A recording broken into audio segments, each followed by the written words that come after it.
Welcome. Glad you could all join us. We're running just a minute late here, but we're here and glad to see you all. So let's get started talking about travel with Apple Maps on Go for Lunch for June the 30th, 2026. Brought to you by GoFor Technology. I am Roger Harmon, your host, and we are here to make technology work for you. Well, it's Leap Second Time Adjustment Day. What does that mean? Well, it seems like the Earth's rotation is not consistent. So sometimes scientists have to add a leap second so that the time is more accurate. So they decide whether they're going to do this on June 30th and also on December 31st. So word is that they decided they don't need to do it today, but they probably will do it on December 31st. So it's Leap Second Time Adjustment Day. Hooray!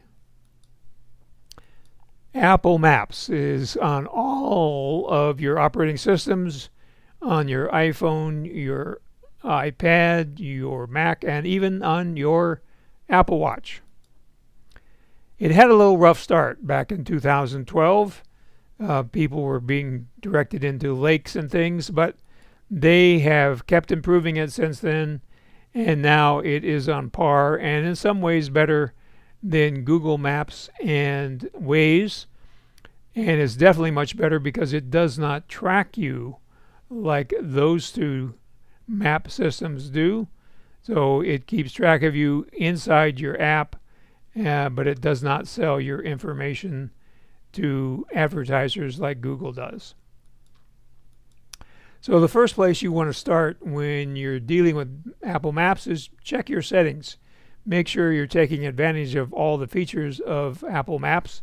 So you would go to your settings and then you would search for Maps or go to Maps under Apps.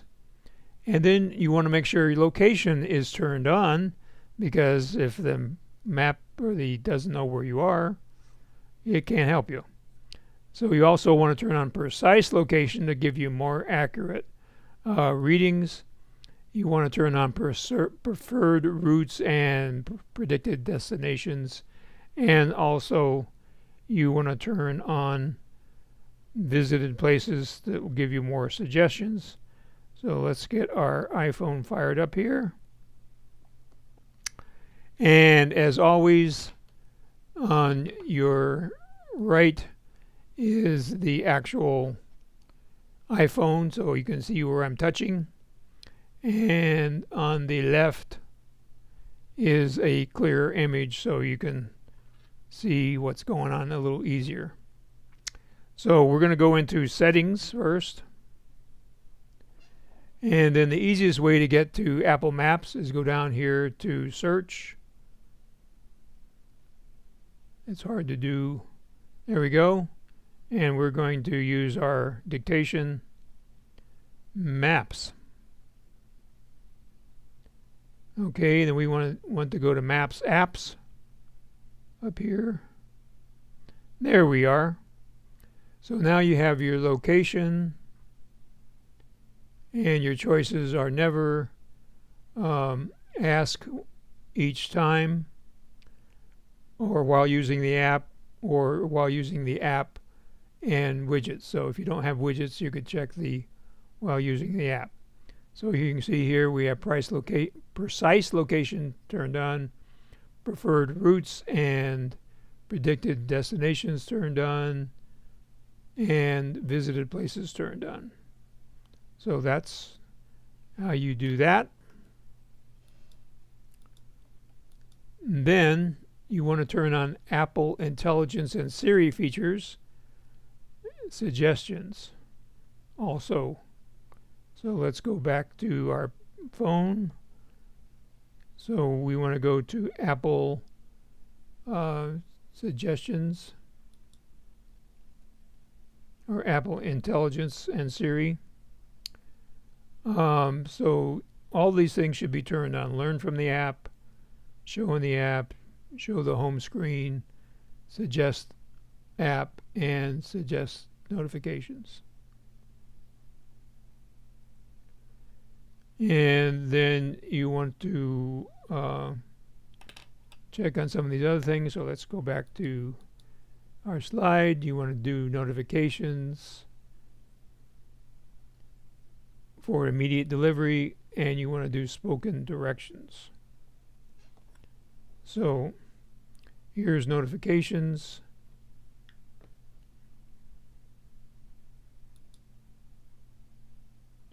Right here. Missed. Try again. There we go. So you see we have immediate delivery. We want that one checked.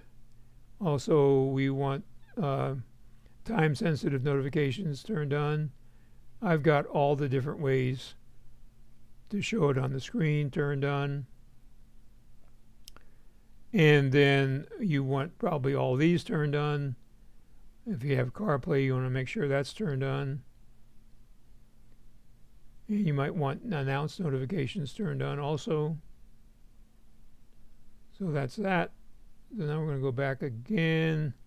And so here we have the type of travel. So most of us are going to have driving checked. But then maybe if you're on vacation, you're going to be walking around the city. So you might want to change that when you go someplace different. And then here under directions, we have driving. So we want to go into there. We have choices here, turn off, avoid tolls, avoid highways if you want to take the scenic route. And if you want to have your compass on and speed limit on, which is always helpful. And then this one is turned on if you want to report and verify while navigating. So that's like reporting construction zones or accidents, or verifying construction zones and accidents or things like that. So that's helpful for other drivers if you have another person in the car that can do that.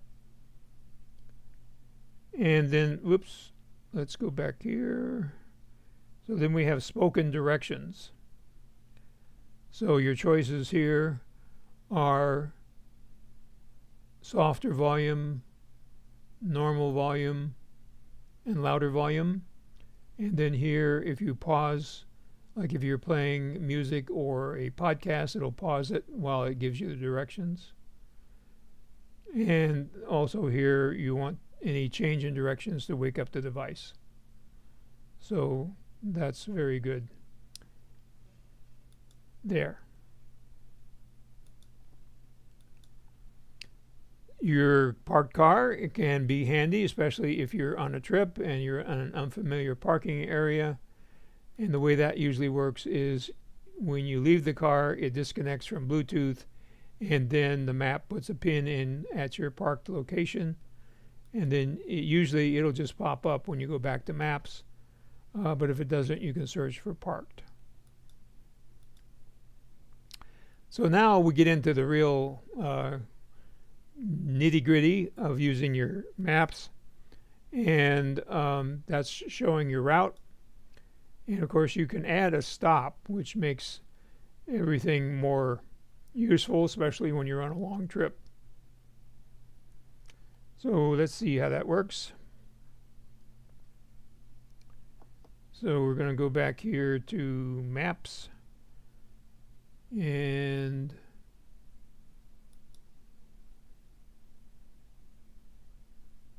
okay, so we're going to plan a route. So here in the search, we're going to touch the search, and we are going to go to Crystal Lake, Illinois. Crystal Lake, Illinois. So there it is, right on top. We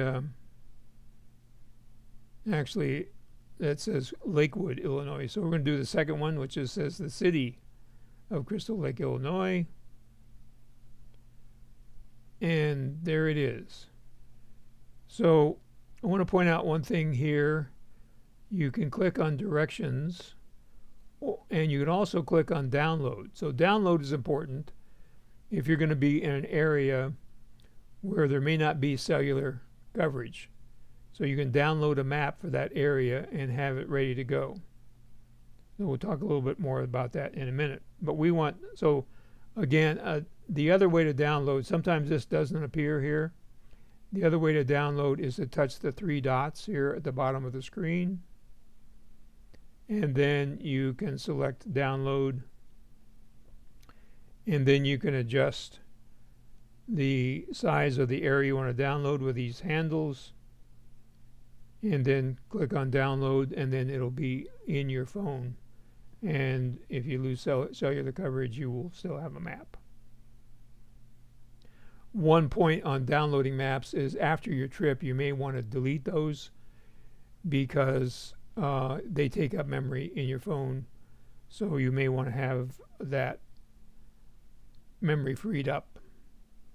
So we're going to go to Crystal Lake. It's going to take 1 day and 1 hour. And that's a long haul. So we want to put in some stops here. So we're going to add a stop right here. And just checking to see if everything's working right. There we go. And so our next stop, here we're going to add a stop. So our first stop is going to be Amarillo, Texas.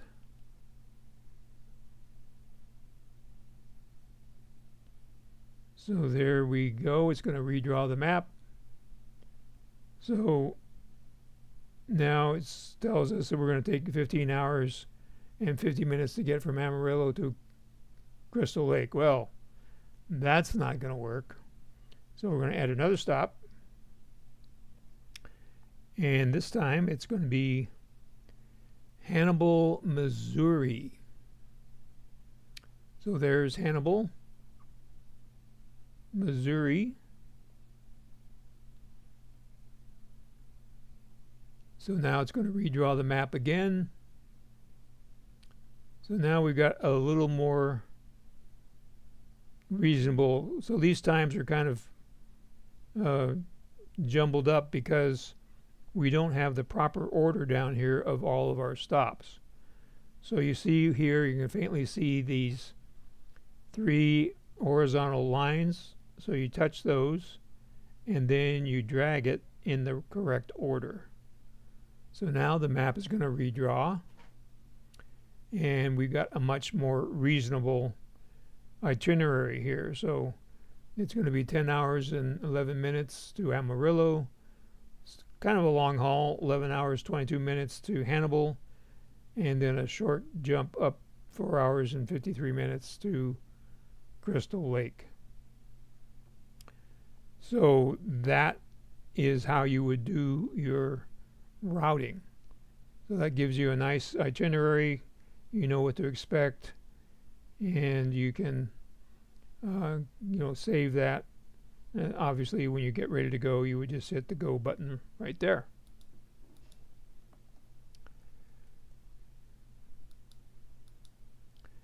So we talked about the downloading the maps. You can search for a location, and then if it doesn't show you download next to directions, you can press the 3 dots on the bottom and download the map.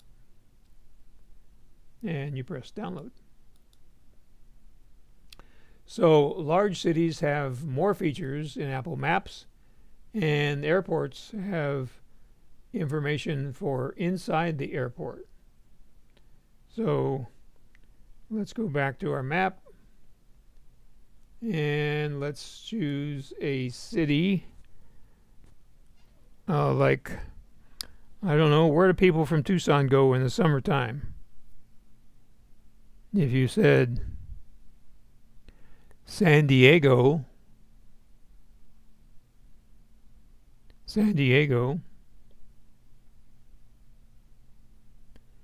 you would be right. So we're going to click on directions. And actually we don't want directions, we just wanted to see San Diego. So we're going to click on this one here. So there's San Diego, it still gave us directions. So we can zoom in here. I'm trying to get just San Diego here. So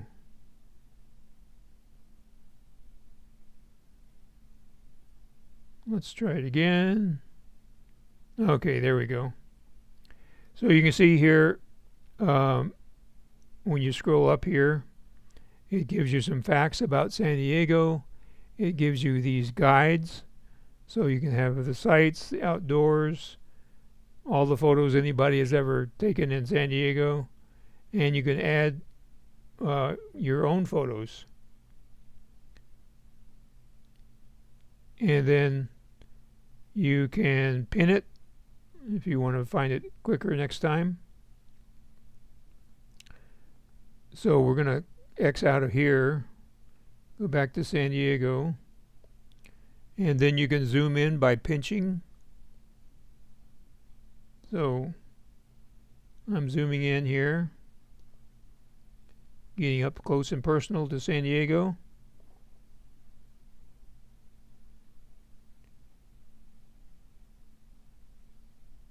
There we go.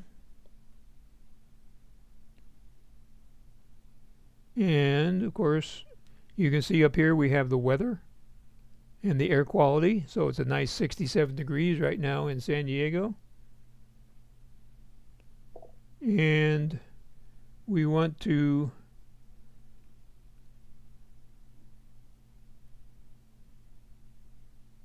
so there's supposed to be a little 3D sign here. So it's not coming up here. I don't want directions to San Diego. Let's try it again. There we go. So we're going to dismiss that. We're going to zoom in. And for some reason, the 3D section is not working. So heck with San Diego. We're going to go to a place that probably is working. We're going to go to Las Vegas.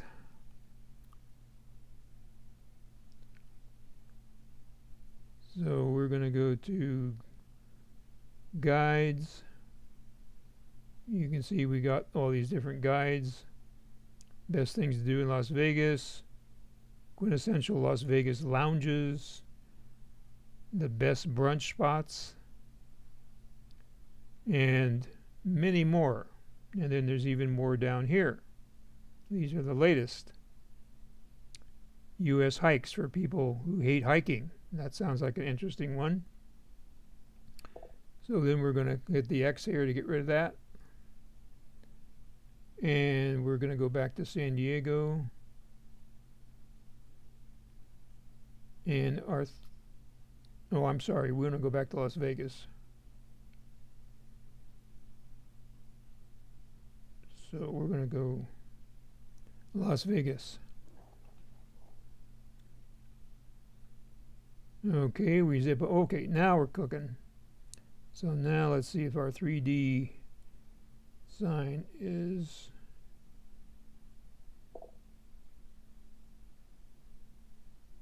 Well, this is not working for me. So we're not getting the 3D sign. So what it does is gives you a view of the buildings and everything.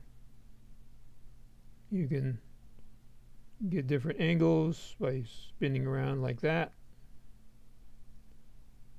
And let's see if that does us anything. So let's try satellite. So now we can see, there it is. I knew we could find it. There's 3D, see? 3D, let's move the phone over here a little bit. There we go. So we're going to touch on 3D. You can see the angle shifts. And now we can zoom in and get an idea of what the thing looks like. And we can spin it around to get different angles.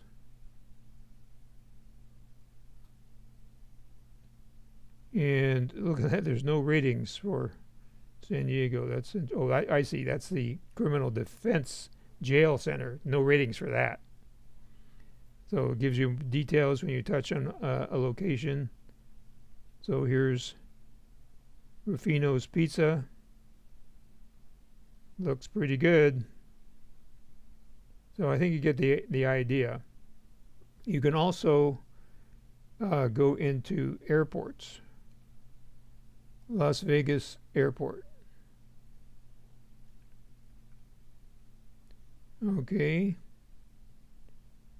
So this is the Harry Reid International Airport. And you get all of these different things that you can look at.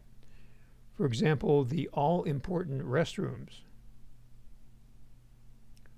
So you can see here all the different restrooms that they have, and you touch one of those and you can put a pin in there if you wanted to. So then it comes back out, and you can zoom it again. You see the 3D is here now. So now it's 2D. Now we're back to 3D. You see the angle shift. So here's the Allegiant Stadium. And then you have your little binoculars icon down here. So you can go down to the street view, but they don't have a street view there. So it's going to vary depending on what city that you're in. So hopefully that gives you some idea on how you can use Apple Maps when you travel. That brings us to questions. If you haven't already, please put your question in the questions section there on YouTube. And be so kind as to give me a thumbs up, a like, so that more people will see this. And share the GoFor Gazette, which should come out every Monday morning at 7 o'clock. We were doing a little experiment yesterday on having the direct mail program schedule it, and apparently it sent it to some people and did not send it to a lot of people, so we resent it. That's why you got it later in the morning. And in answer to Alice's question, there will be no Go for Lunch on next Tuesday, July 7th, and the following Tuesday, July 14th, because as Bob indicated earlier, we are traveling to Maxstock in Crystal Lake, Illinois, and I will be coming back on Monday the 13th, and I won't have time to prepare a session for you all. So you get the day off. So let's look at what's going on here. Leslie Ann got to see a moose from a canoe. That could be very dangerous, but apparently it worked out okay. And so we just answered Alice's question.